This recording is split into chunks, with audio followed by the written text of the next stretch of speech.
Good afternoon. My name is Aline Bastien. My pronouns are her, she, and today we will be providing interpretation in Haitian Creole and Spanish with MARB language services to ensure that we can all have access to today's conversation in the language that we prefer. We also want to acknowledge the presence of our American Sign Language colleagues in here, Hard Hands, who are making this space even more accessible today. The program will be in English. For those who prefer Spanish or Haitian Creole, we do have devices available to you. You can actually find them up the stairs outside. If you have difficulty moving, please raise your hand and somebody will come to you to ensure that we do provide you with a device in your preferred language. Or you can actually just go yourself upstairs behind the curtain to get one. For those watching on YouTube Live, listen in Creole by calling the number 305-901-2692. Again, for those listening at home, you can listen in by dialing 305-901-2692. Bon après-midi, bonsoir tout le monde. Non, moi c'est Aline Bastien, pour non moi c'est Li Poufi. Et jeudi, nous allons faire une interprétation en créole haïtien avec espagnol à travers MARB Language Services pour assurer nous que tout le monde a accès à la présentation jeudi. Nous prenons l'opportunité pour nous représenter ou bien montrer présence et collègues nous qui a bail signe langage américain à travers Hard Hands, qui a fait espace encore plus accessible jeudi. Programme non jeudi après en anglais. Pour tout le monde qui t'a préféré écouter en espagnol ou bien en créole haïtien, nous avons un petit appareil qui est disponible que nous apprenons pour nous tendre session jeudi en espagnol ou bien en créole en direct. Nous avons monté sous tête escalier derrière rideau pour nous joindre ou du moins si nous préférons rester dans le siège nous pour nous capoter appareil là pour nous, nous avons juste levé main nous et puis nous pour le passer pour demander nous dans quelle langue nous t'a préféré pour nous mettre dans disponibilité nous. Pour les gens qui regardent la caille dans le confort, à travers YouTube Live, si nous voulons entendre l'interprétation en créole tout, nous avons les lignes téléphoniques là dans 305 901 26 92. Encore 305 901 26 92. Merci, bonne participation. Buenas tardes, mi nombre es Melissa Nieto, yo hago parte de MARB Interpretation Services. Nuestra misión es asegurarnos de la inclusión del lenguaje para que las personas puedan participar en el lenguaje de su preferencia y es un honor apoyar al museo en este tipo de programación y servicios. El servicio se ofrece de dos maneras, en físico y en línea. Para las personas que desean escuchar y participar en español, pueden levantar su mano y le traeremos un equipo. Asimismo, pueden encontrarlo en la esquina superior izquierda. Para las personas que desean conectarse en línea, les invitamos a llamar al 786-665-8802. Por último, le agradecemos al equipo de interpretación del lenguaje de señas Hard Hands. Muchísimas gracias y disfruten la programación.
think we're ready to get started. Good afternoon, everyone. Welcome to the Perez Art Museum, Miami. My name is Marie Vickles. I'm the Senior Director of Education, and I'd like to thank you all for joining us today for our public education program here at the museum, and also to those of you that are watching online on the museum's YouTube channel, which means you can share this talk with friends and family afterwards, or text them right now. Tell them to watch it live. I'm delighted to welcome you to our Scholl lecture series featuring the premier cultural creatives of our time, with a conversation today between self-taught Afro-Cuban American painter and author Harmonia Rosales and former professional football wide receiver and art collector Desmond Howard. Harmonia will share her journey from artist to author and discuss her new book, Chronicles of Ori, an African epic, which features never-before-seen work by the artist. Following today's conversation, Harmonia has generously offered to sign copies of her new book, so please stop by our pop-up bookshop at the top of the auditorium's stairs following the talk, so just right up there. A few acknowledgements before we get started. First and foremost, I'd like to thank Deborah and Dennis Scholl for their support of this engaging program. We appreciate all that you do to support arts and culture in our community. Additional thanks to the Harrison and Brittany Barnes Community Fund and W.W. Norton and Company Publishing for supporting Harmonia's book launch and talks like these. And a special thank you to all of you, our PAM members, whether you've been with us for years or this is your first visit. You are part of a vibrant, creative community. Your support makes programs like this possible and helps us to share diverse voices through art, and we couldn't do it without you. And for our future members, those of you that have not yet joined, it's a perfect time to do so. Membership starts at just $80 a year. It's less than $7 a month, and connects you with a passionate art community while helping us keep art accessible for everyone. And with Miami Art Week soon approaching, we also offer various levels of membership that will give you access to fairs and other exciting happenings. If you would like to know more about that, please connect with our visitor services team at the front desk. And the gratitude continues. Big thank yous going out to David Miller, Adult and Public Programs Manager, Natalie Fundora, Education Coordinator, and our stellar audiovisual team, Denise Faxis, Andrew Bird, and Lazaro Yanis on video and cameras. And all the departments that are here at PAM that help support this work. It takes a whole lot of us, so thank you to all of them. And now a little bit about our featured speakers before we get started on the conversation. Harmonia Rosales is a Chicago-born Afro-Cuban American artist and author whose work centers the visibility and empowerment of Black women in Western art. Growing up visiting the Art Institute of Chicago, Harmonia was captivated by the Renaissance paintings. But years later, her daughter's simple observation that "they don't look like me" exposed the exclusion at the heart of that tradition. That moment sparked Harmonia's artistic journey, reimagining Renaissance and Baroque masterpieces with Black protagonists and centering West African spirituality. Since 2017, her work has visualized the Orishas, the deities of the Yoruba tradition, and explored the survival of their stories across the Middle Passage. With bold, uncompromising imagery and prose, Harmonia challenges Eurocentric ideals of beauty, power, and divinity, reshaping both art history and cultural consciousness.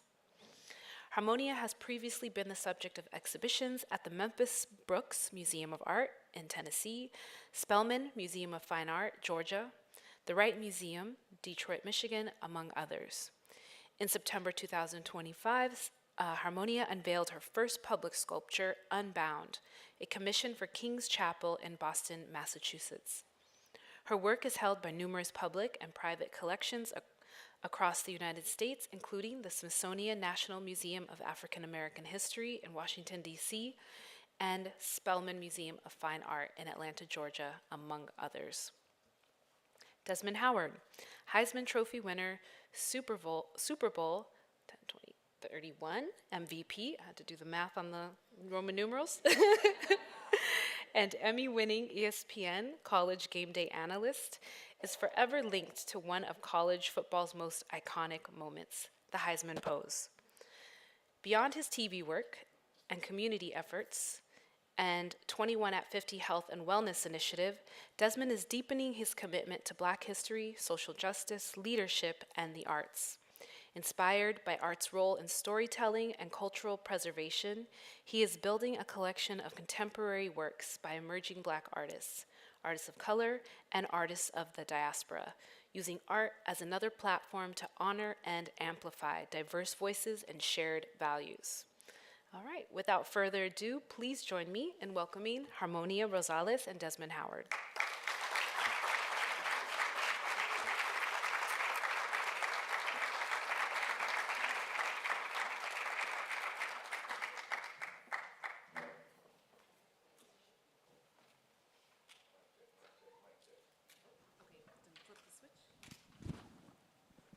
Mic check, mic check. We're good. Hello? Yep.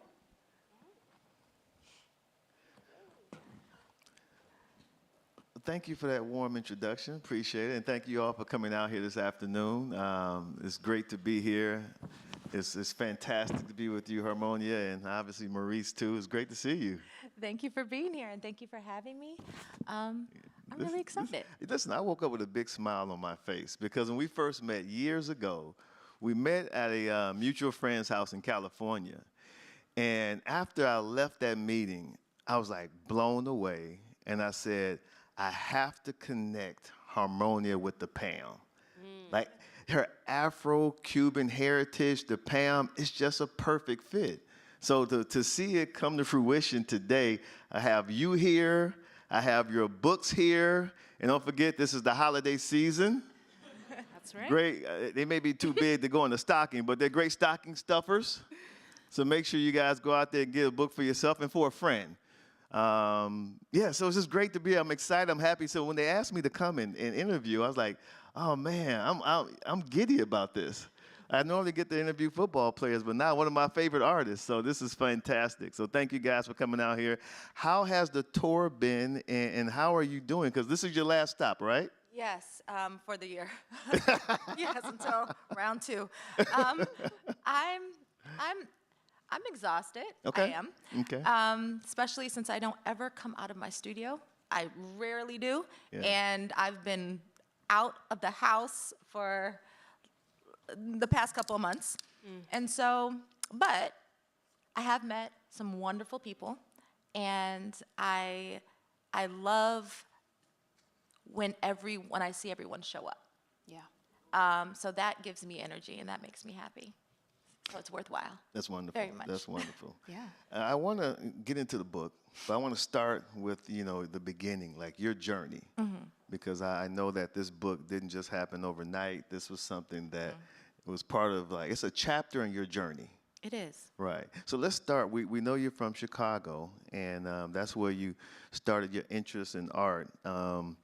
What initially got you interested? Was it your mom, or what was it? In art. Well, yeah, but it also was I was painfully shy as a child. I'm still quite like that today. But art always helped me speak. It conveyed my emotions, and it was just a way of communication.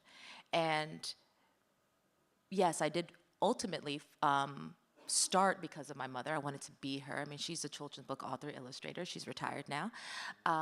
But just watching her, I wanted to emulate her. You want to be your mother.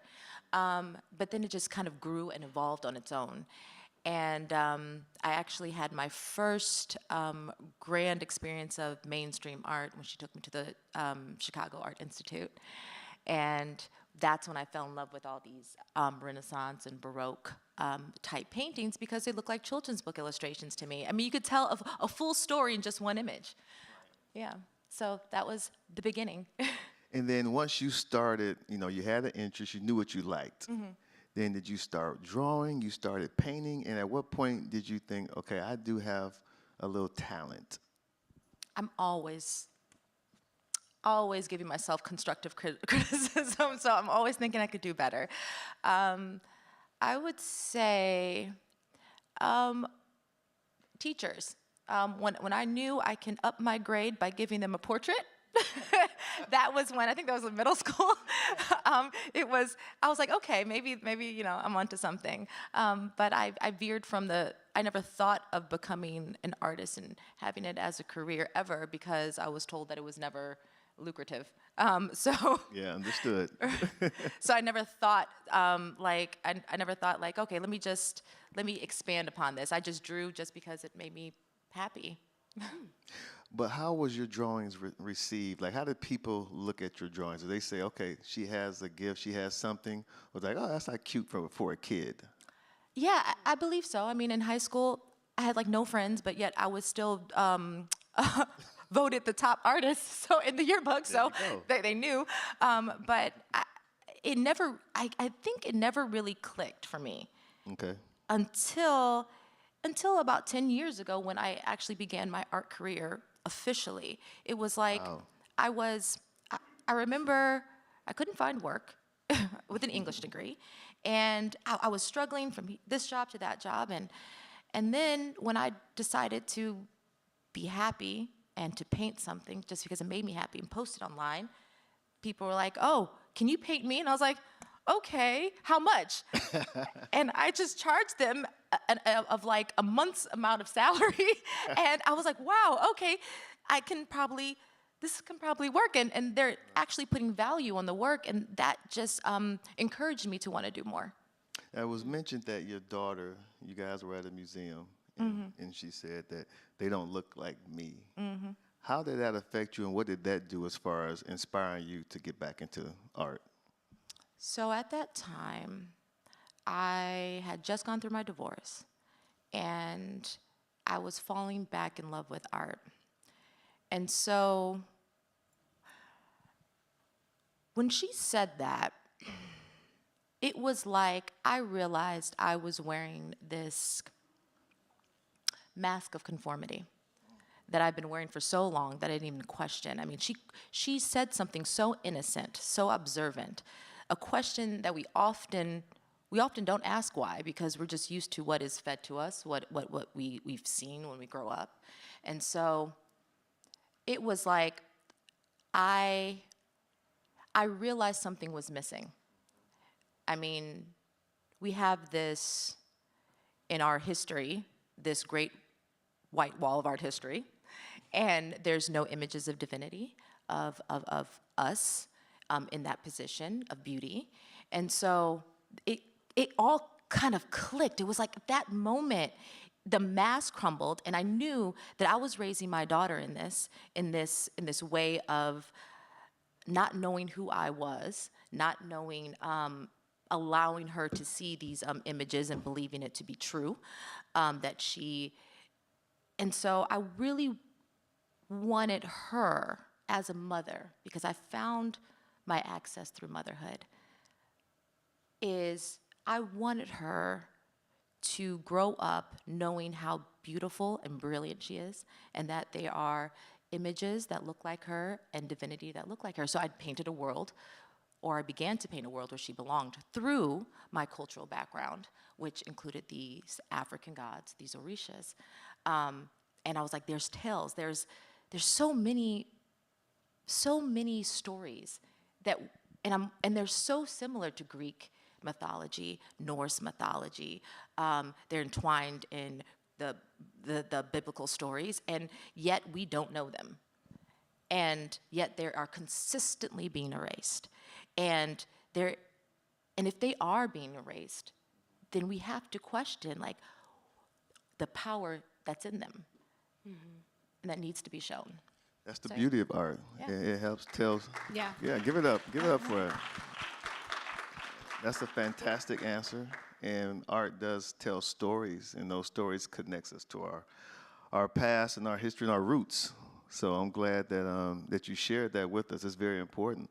I consistently try to travel around and visit artists and visit studios and museums, and oftentimes I get a chance, well, not oftentimes, every now and then I get a chance to take one of my children with me too, and just want them to experience that. So it's great. It's important to have representation. That's the bottom line. Yes. And I'm glad that you took that upon, because my question was like, for that particular space in the art world, why do you think you've been selected to fill it?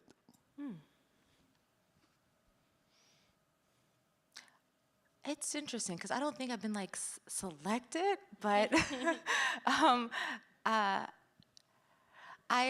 it's more so that I follow my whatever guides me to paint this, whatever guides me, and it's all organic.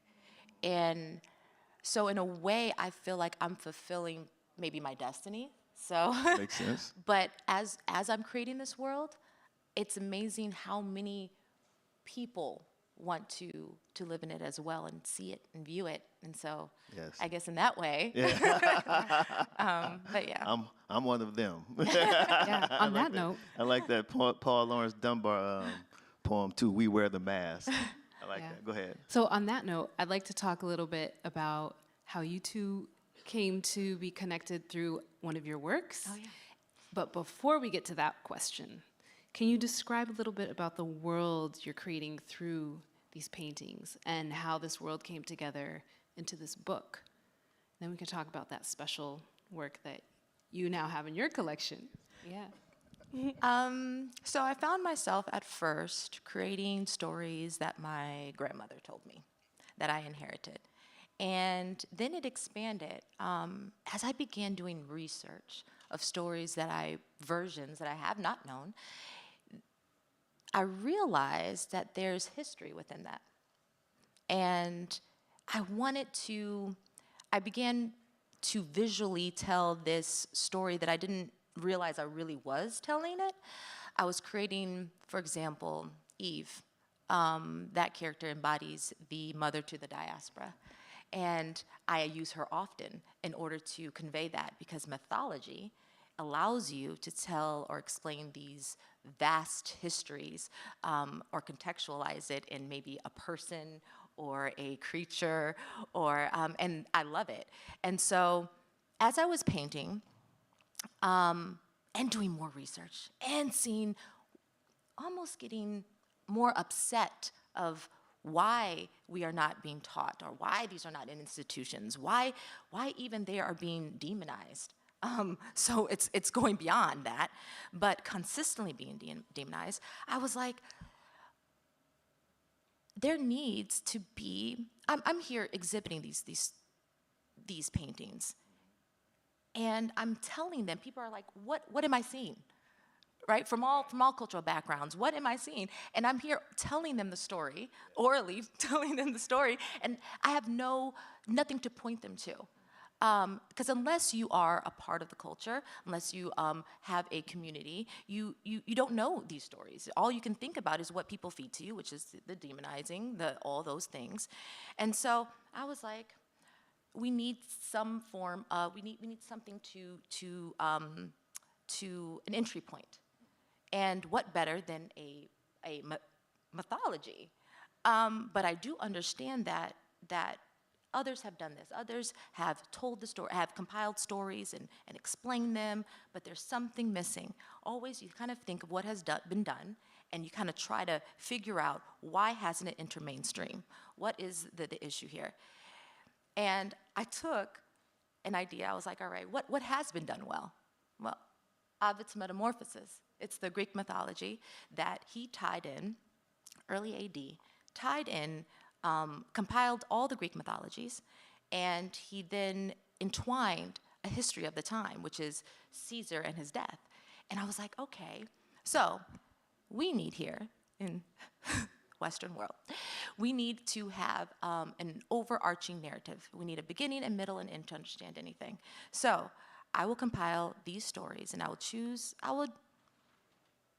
take different versions, connect them, but have an overarching narrative, and that is of how they ultimately became masked and hidden under these Christian saints, and ultimately forgotten amongst the diaspora, a large portion of the diaspora. And so that's where I started, and then that's how it came about. And I included a lot of my own creative licenses, but also I knew my audience. I wanted to connect the diaspora that didn't know that didn't have any understanding and connect them. So what I did is I took Yoruba traditional stories, I took the Caribbean versions of the stories, and then American history, and just tied it into one in order to have a general understanding. I mean, I chose about 7 orishas when we know there's about 4,000 plus, but just as a starting point, and that's how the story came about. Okay, I'm looking for the work. There it is. So Desmond, can you tell us, I guess, everything? When did you first see this work? When did you and Harmonia, I mean, you told us a little bit about that, but So we met, yeah. we met at a mutual friend's house in Pasadena. Oh, Oh, sorry.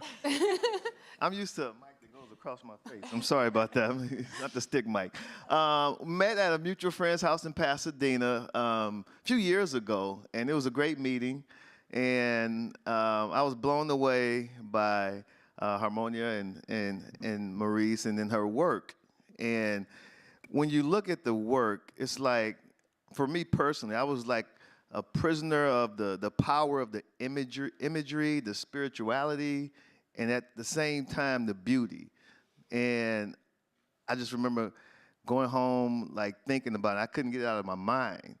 And so, eventually I came to, we had to figure out something, because I love this piece. There's another piece available, but I love this piece. And what you don't want to do, I don't want to offend the artist. You know what I mean? Like, I like this one. I mean, that one's okay, but this one speaks to me, So that's kind of why I didn't want to offend Harmonia, though, you know what I mean? Because, artists, they can be, not her, just artists in general, can be sensitive about their art. And all of them are equally masterpieces.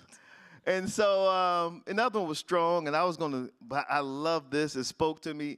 And the beauty about her book and what she's doing now is that when I looked at the piece, I understood, just like you're looking at it right now, there's a powerful story here. I just don't know it, but it speaks to you.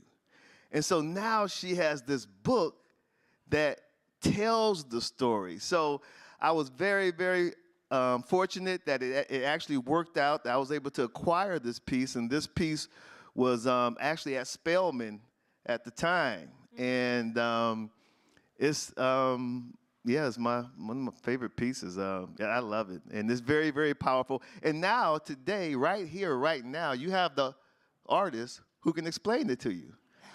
She can tell you what story White Lion is telling. Harmonia? that was nice. In a lot of my work, I use symbology to talk about the erasures, because I want you to look at the artwork, and I do want it to invoke emotion, but also not divide the color line any further than we need to. So I thought about the White Lion ship, 1619. And I was like, oh, perfect, because I like to convey or portray the 7 European powers that colonized Africa through their national animals. And so you'll see a lot of animals in my imagery. And here it was great because it was like White Lion ship. The ship was called White Lion. It's perfect. Yep. White Lion. And I even wrote a story in the book about the actual taking of her. And then you'll see also on the sides, you'll see peeking kind of through the fig tree, which is another concept that I use for manipulation control. And because a fig tree, if you guys do not know how it grows, it needs a host tree in order to survive. So it grows from the top down, ultimately strangling it.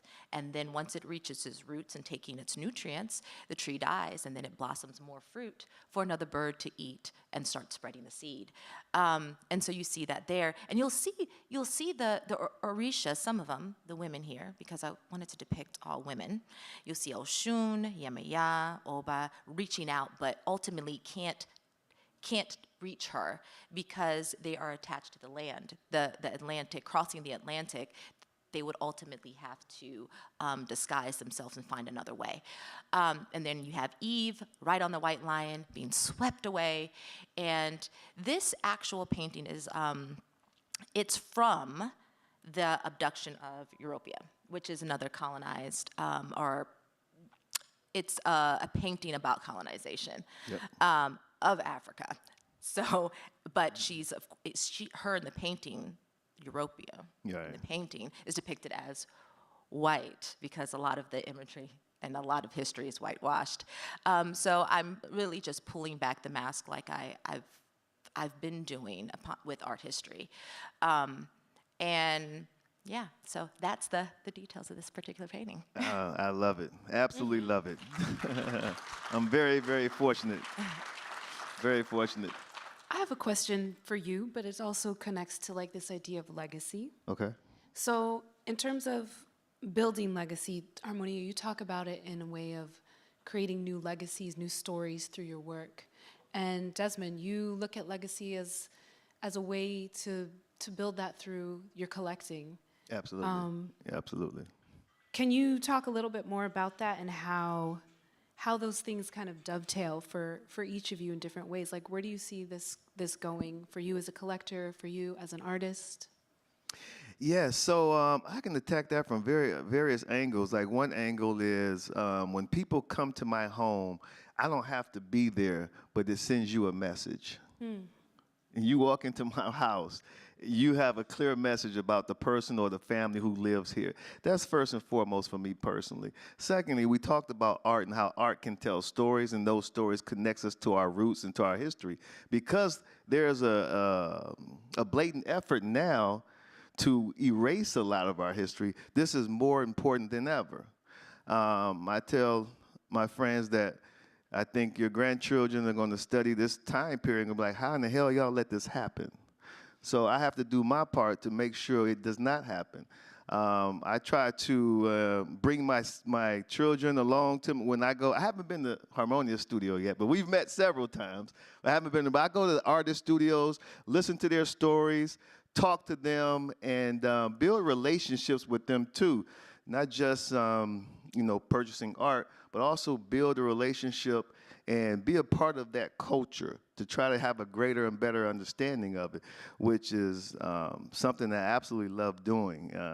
With my job, I travel a lot, and I try to make a concerted effort to either go to a museum, a gallery, a studio. And if you follow me on social media, my tagline is, when I'm not watching football, I'm looking at art.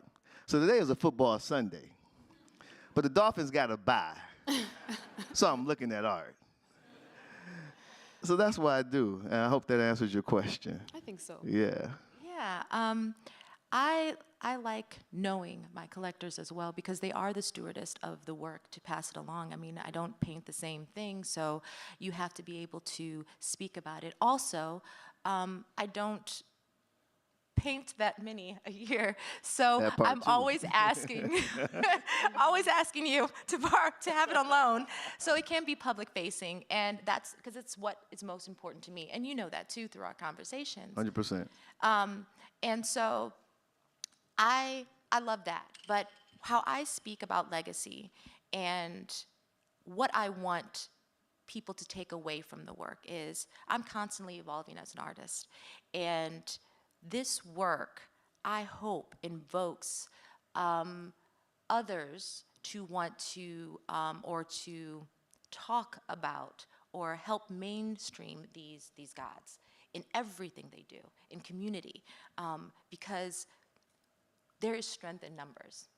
If we see, like for me, if we see like there's a want to see these images, you're gonna see it more in museums. True, If you show this want, you're gonna see it more showing up more in literature. You're gonna see it more showing up on the screens, and that's the importance. It's the continuation. It's I want to see more Ryan Coogler's. I want to see more writers. I believe that it really can encourage others as well, just to. Absolutely. I can't wait until we can show one of your works here. I'm counting down the days. Me too. I had a quick, yeah, absolutely. I'm with you. When I look at your art, I always wonder about the process. And for a self-taught artist, like this is just amazing. The detail, the color, everything that's incorporated in your pieces. But I'm process-oriented. And I once heard you say that it's 50% research, 30% work, and 20% painting. Is that true? And so how does that work? I saw an interview you did, and you say, yeah, it's like 50% research, which lets you know, I mean, it's not like Harmonia just got out of bed and said, I want to paint this. Like, there's a lot of, research and things of that nature that goes into it before you even start to actually do the work. Yeah. So could you, just explain a little bit of that process? Because I'm very process-oriented. Since that interview, that percentage has gone up. So it's 70% research. Ooh, we. 70, and then actual painting is about 30%. And that and the creation process, I should say, because that includes me staring at the blank canvas, or blank panel, and actually painting. But it's constantly moves because the research and knowledge is help fueling the creative process. I visually see it. And I can't just paint images without understanding the kind of the world around me, the history behind them. And it goes hand in hand. So yeah, the process is, the full process. You talk to me. is I don't do any sketches. And I don't do any sketches because if you notice, and maybe there's a few artists in here, or perhaps collectors of just sketches, you have an understanding that the sketch is the first thought. It's that energy that's put into the idea, and there's a movement in it.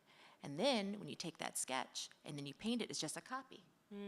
And so it kind of loses something. It loses that energy or that pull towards that painting, like you have expressed about how my work draws you. So I just laid all on the panel, and I just paint, and yeah. So Nice. Can you also talk about how your Afro-Cuban heritage has inspired and continues to inspire some of the research that you do behind these works? yes. So I grew up with this understanding of the Orishas, and it has filled my entire life, like in childhood, and it didn't. And kind of when you grow up with something, you kind of take it for granted a lot of the times. And so growing up with this, and this is all I've kind of seen, I took it for granted for a long time until that day at the museum with my daughter, where it just all came full circle. And I'm so that has influenced me. My grandmother, who I dedicated the book to, who had passed away during my first exhibition of the Orishas. She was able to see it. I'm so happy for that.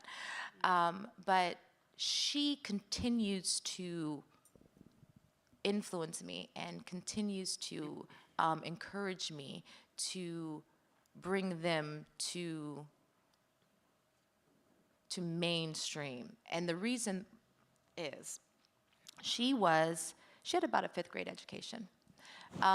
This is what she knew was valuable. When she came to America, she refused to speak English. Like, no, I'm only gonna speak Spanish. And I'm only going to, and this is what I'm going to, believe in, and no one's gonna tell me anything different. She was really strong about that, and really adamant about passing it down.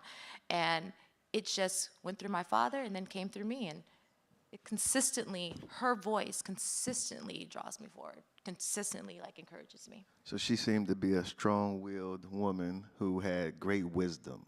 Very much so. And were you able to just memorize these stories, or did you ever write them down? Because I know it was oral tradition, right? It's basically oral tradition. It is. It's held in memory. Incredible. Yeah, it's held in memory, and I mean they're meant to be told, and they're meant to be digested and retold, or in your own way.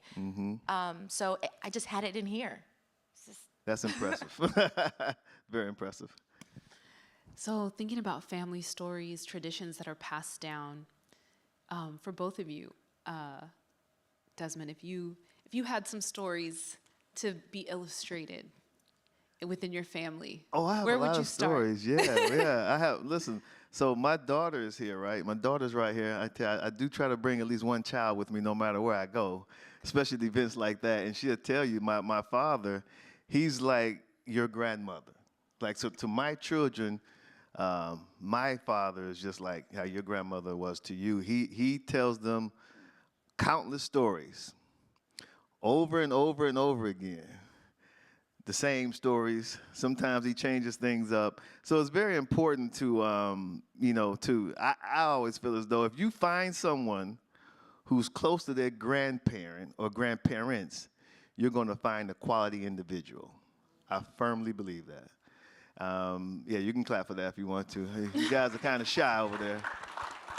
I really do. And so I'm very thankful and grateful that my children do get time to spend with their grandparents, especially my dad, because he lives closer. And so when I read about that and heard about it, like the grandmother passed down this wisdom, he didn't have an education probably beyond the 11th grade. He went to trade school, but they're just filled with so much wisdom and so many pearls of wisdom and these gems and jewels that if you listen, you're not going to, like they're just stories when you're younger, but as you mature, they start to make more sense and you start to understand everything that's involved in the story that was told. So that's another, just connection to Harmonia and this wonderful art that she's produced. But yeah, definitely a bunch of stories from my dad. Sounds like we might need to see a painting or two of one of those stories at some point, I hope. Yes, ma'am, absolutely.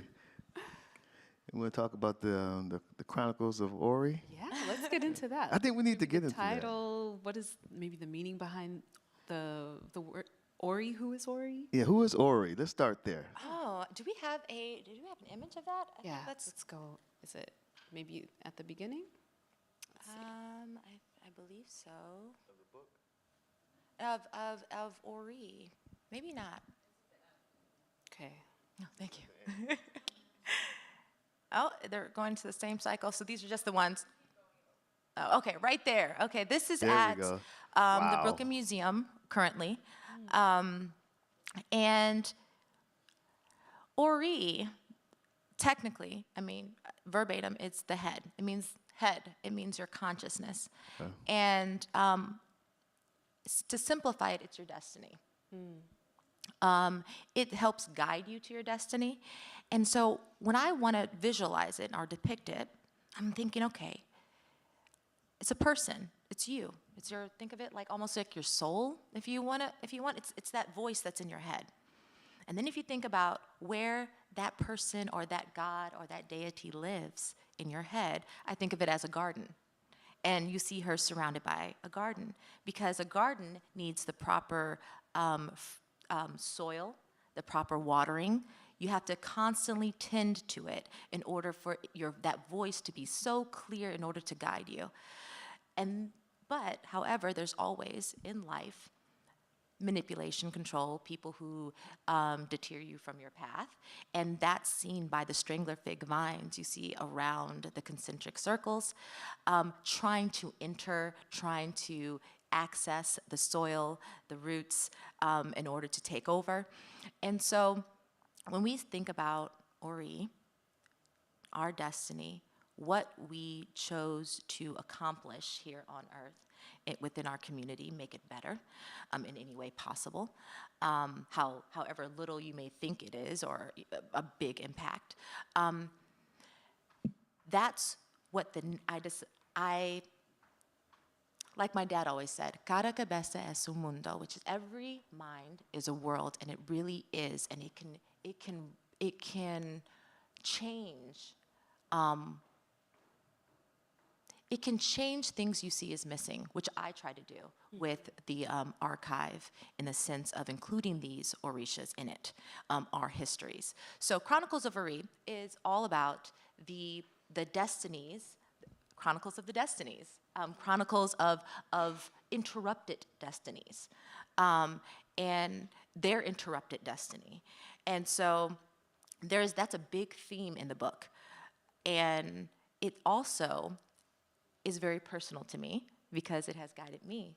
And what's interesting about this concept is no matter how far you move away from your path, you can always reconnect to it, no matter what age, no matter what. You can stop what you're doing, and you can always manifest what the world you want to see. So that's the concept. That's what I named. And yeah. I love it. And you said something earlier when you were talking about how you got back into painting, back into pursuing this path that you're on now. You said, I just decided to be happy. And art, it seems, was always in your life in some way or another, whether you had dedicated like all your efforts and time into it or not, it was still there. I'm just curious, like as someone who came back to art in a way, even though it was always there within your life, where do you see this potentially going? Like, what are the dreams now you have as you've created this, I'm going to say this first book? Like, what are your dreams and, I guess, ideas for how this story continues? My dream is for it to not only enter our institutions, but for these orishas to stand in their full light, for our history to begin to be in conversation with the grander narrative that we have, and for it to really grow within all of us, to want to encourage all of us to continue with that, or to continue using art or all our, whatever talent we may have, whether it's written, whether it's visual, to continue this adding our stories, our history that goes beyond the docks into the Western canon. That's what I hope, that this is just helps break the foundation that we have that doesn't allow us to plant our roots so we can really start to build. Is it true that as a child you were interested in the gods of the sky, and during storms you would open up windows to somehow find your way outside? Is that fact or fiction? That is very true. So, in the small town of Champaign, when we moved there, it was, so growing up in Chicago, it's a lot of concrete. So concrete and iron gates. And so what the one beauty I found in a smaller town is the land, right? It's like the grass. And then it was something about it raining. And I did play outside in the rain. It was something about like, it was knowing that and understanding these gods. It was almost like I was a part of their creation or their fights or everything. I had a vast imagination, but yes, it was, I love the storms, I love the rain, and yeah, it's very, very true. Yeah, very true. That's amazing. At a young age, you had that type of understanding. Go ahead. Yeah. Well, I actually wanted to ask you, Desmond, the same question because I assuming play in the rain, the snow. You put kids outside in the rain, the snow right now, they think it's a punishment. Yeah. And another question about happiness. Like for me, I see you light up when you talk about art. It definitely seems like it is your happy place. So It is. Where does this go? This incredible love, passion for collecting art, sharing it with others. Yeah. What do you dream about? Oh, wow. I mean, for me personally, it soothes me. Like to go to a museum because, I was in my previous profession is it's a very violent sport. It's called a contact sport. We call it a collision sport. Oof. And so, you know, you have it's an aggressive mentality to be a professional football player, to do it at the highest level and be successful. And so, to me, to balance that off, I would, you know, now go to museums. I will look at art. It just soothes me, and I appreciate the beauty. I appreciate more than anything the talent that it takes to produce these pieces of art. And it puts me in just a very calm, meditative mind state, which I really appreciate. So I love it, just absolutely love it. And I'm just very fortunate to meet artists like Harmonia and everyone else, because I listen to their stories, helps you appreciate the art even that much more. And I'm able to share it with my children, so then we continue that tradition of oral storytelling, because they're there listening and they can actually keep it going. So, but yeah, art is just like music. It can be like jazz. All forms of art, some way, shape, or form, has a way of doing something to my spirit and to my soul. Beautiful. I'm supposed to be keeping track of time, but Oh, doing so great at that. Do we want to we're take supposed to have a few Q&A? questions? Yeah, we do. Because we can keep going. I got pages and pages. All right, so we're going to open it up to you all. We'd love to hear some questions from the audience. If you have some, just raise your hand. I'm going to go ahead and hand my microphone to this gentleman right here. Thank you so much for this program and for this opportunity. I wonder about your, like how you balance your time as an artist and as a wife, as a mom, as just a human being outside of your art. I'm a writer in the MFA program at University of Baltimore. And in creating my work, I'm often trying to find that quote-unquote balance. And even rapper Wale, he just dropped this new album, which is amazing. And he talks about how caught up he gets in his work, and sometimes it takes him away from other parts of his life. So I'm just curious how that shows up in your work. Balance. I don't think there's ever an equal balance for it. Like, it's never going to be. And once you let go of that idea, I mean, your family understands. I mean, you say wife and everything. They know. It's like I find ways in what I'm consistently doing. I spend time with my husband in going to the galleries, different art functions. We have fun. We have fun afterwards. Let's go out for, like a drink, and let's utilize this as a date night. You have to.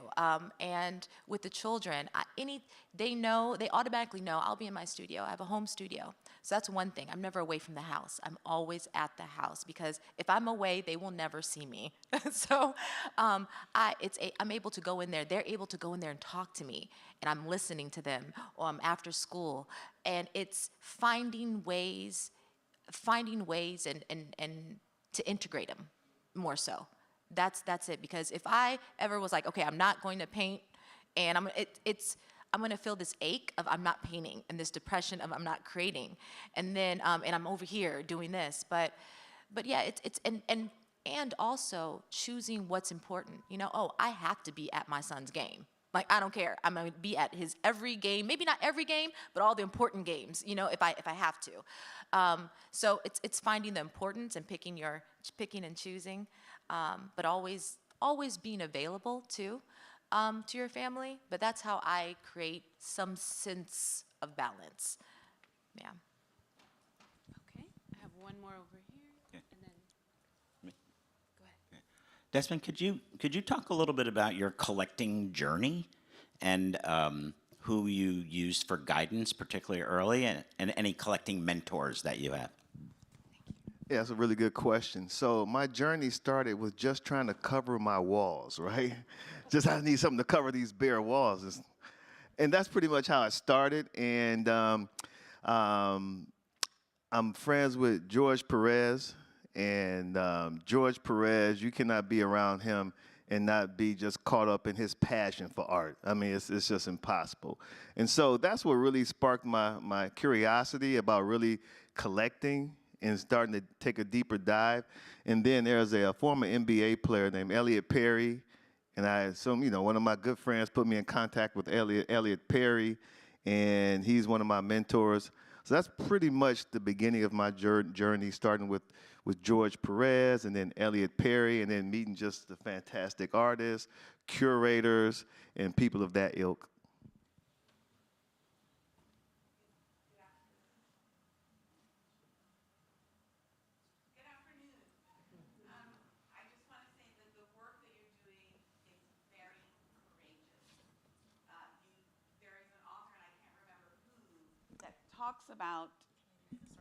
talks about how, particularly those who have African ancestry, that we are magic. And the work that you're doing is reminding us of that magic. And I'm thinking about how your work is going to culminate with, for instance, the now movie for the Children of Blood and Bone, that is a direct story about Orishas. And you mentioned Ryan Coogler, and the character that is the lover and partner of one of the twins, and she is fighting to remember this magic. And sometimes it works and sometimes it doesn't, because the world has helped us forget. I really appreciate your work so much, and in helping not to demonize what that magic is. So thank you, and I think we're on our way to uncovering this wonderful history. Yes, yes.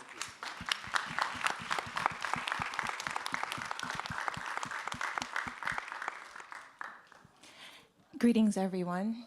Hello, Harmonia. My name is Emerald, and I'm here with my 6-year-old daughter, Lavender. Before I ask you my question, I just want to say thank you so much for giving me the origin of how to start our stories when it comes to teaching my daughter, because I am homeschooling her. I find it very important for the next generations to learn history the right way, and your work is a beautiful interpretation of our history, so I just want to say thank you. Oh, thank you. So your book is dedicated to your grandmother. Her anniversary of transition is coming up in a couple of days. I wanted to ask you, what piece of work is your best testament to her and her impact on your life? That's a great question. Wow. Thank you. Not one particular image, but all of them.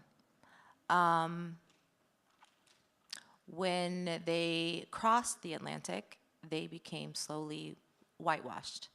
And my own grandmother didn't see the beauty in her beautiful skin. And so I wanted to depict all the goddesses from not only the origins, but also the beauty in her, in the color of her skin, her hair, her features. And you see that in every painting. You see the beauty in the skin tone, the layers of the many colors that involves in darker skin complexions, and I wanted to show the illuminance of it as well. So it's how I create them is how I honor her. So, yeah.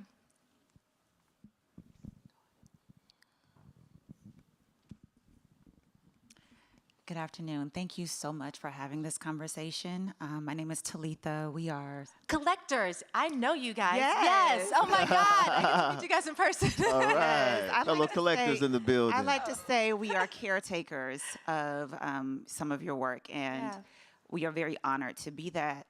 What I hear you saying and what I see you doing, these are depictions of ancestral memories to me. And in that, because those have been silenced, shunned, demonized so often, I want to know, in this awesome responsibility we have as stewards of your works, what do you want us to do in preserving your legacy and ensuring that these ancestral memories that were given to you are cared for in the way that you want them to be as we pass them on to our children? Let's see, you stole my last question. I'll My be bad. down. My bad.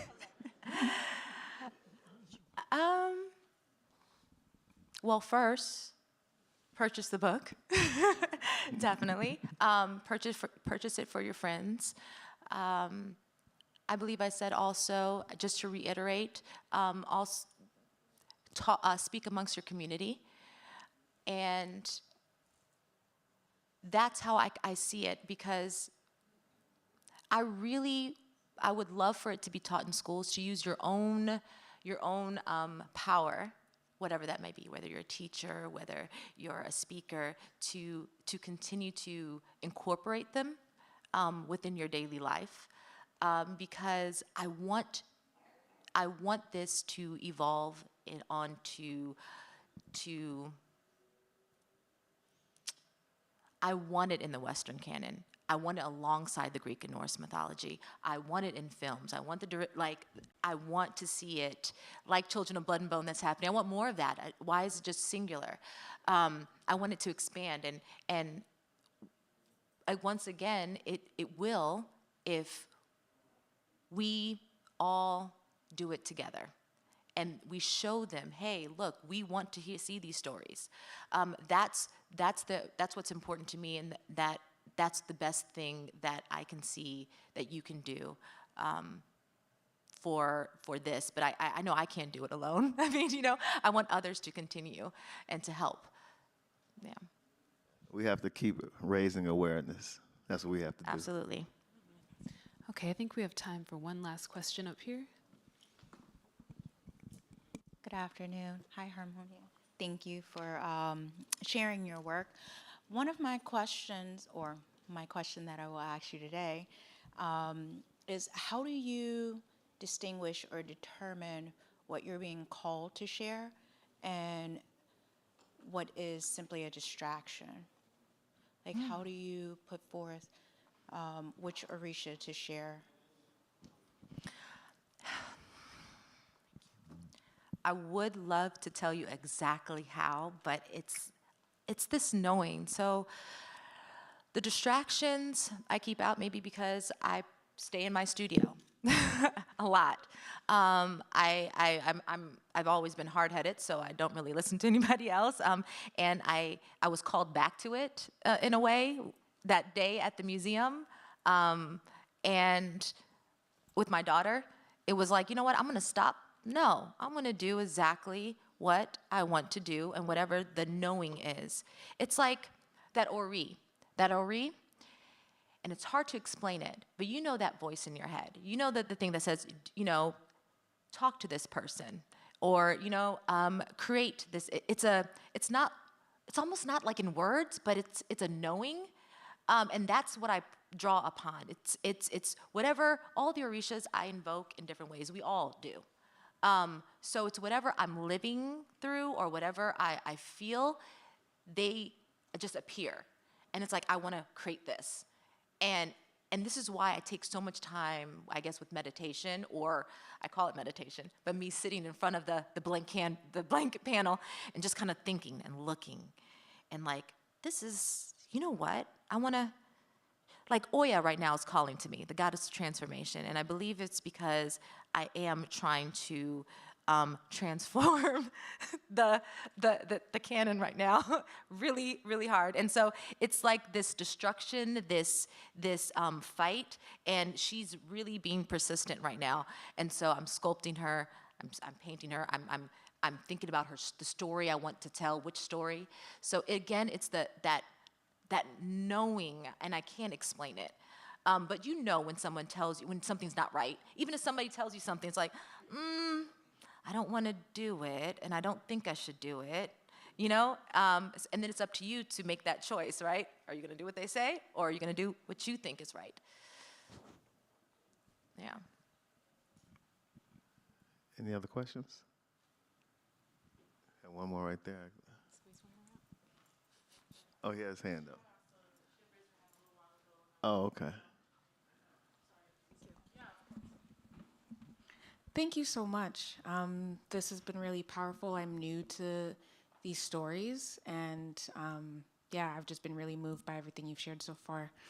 My name's Michelle, and I guess my question is, how would you she asked a question about distractions, which was similar to what I was going to say. But since you are self-taught, and obviously that comes with a level of, I imagine, finding your own style and cultivating your own voice, how do you stay the track and stay in your own lane, so to speak, so that you don't get distracted? Yes, but I guess you are clear in the vision that you have without being influenced by either other artists or other ways of depicting your style and voice. Well, I have a core like message that I want to get across, and I stick to it. It's like the root, right? So anything that branches from that root is still conveying that same message. And I want to tell these stories. So everything, or also not only tell the stories, but change people's perspective. And so that's what helps or drives me, as long as I stick always to that core root. Visually, I've done very early on the wave.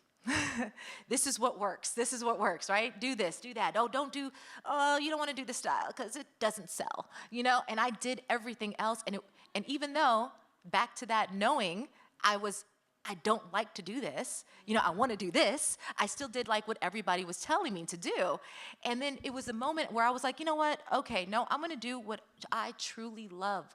And now I'm doing this. And it's interesting because if I don't love doing it, or if I don't find it connected to my core message, I feel like I can't create. My skill level, everything, I feel like, this is not gonna work.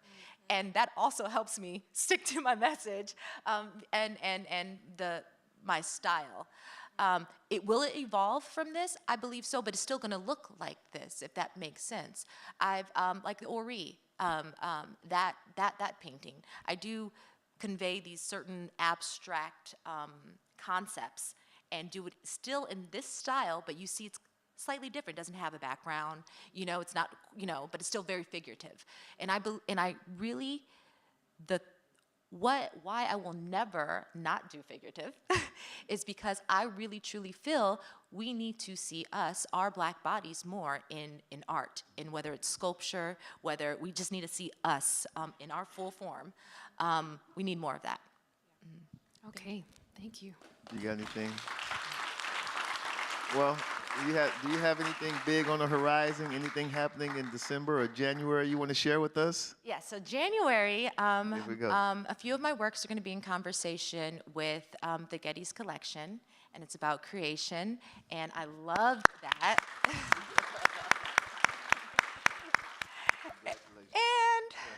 I'm trying to get this on the screen as well.